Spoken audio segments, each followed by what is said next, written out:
Hello guys! So today is a Sunday and naggikan mi sa grocery today kinami gipalit nga mga Filipino stuff like Mang Tomas and Magic Sarap.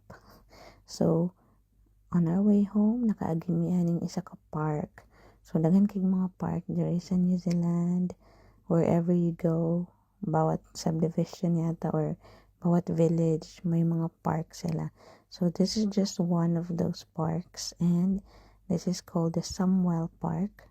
So it's a public park, so pwede kang kumuha ng mga fruits na nandyan. So ngayon it's a Sunday pero walang tao dyan, kami lang. So kami lang yung nag-harvest ng mga apples, meron ding pears.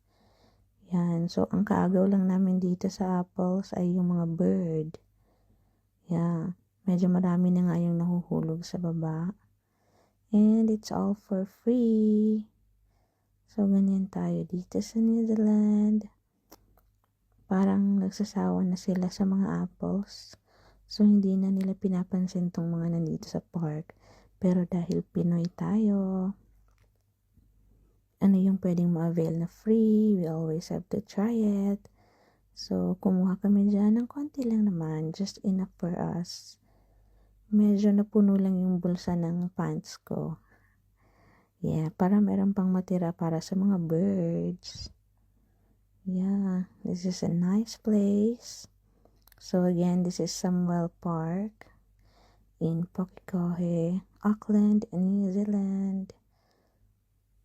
Yeah, nakakuha tayo ng dalawa. Meron ding green variety ng apple, may red.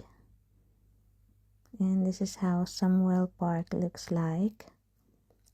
Maraming mga trees, fruit-bearing trees. Pwede ka rin dito mag-zipline.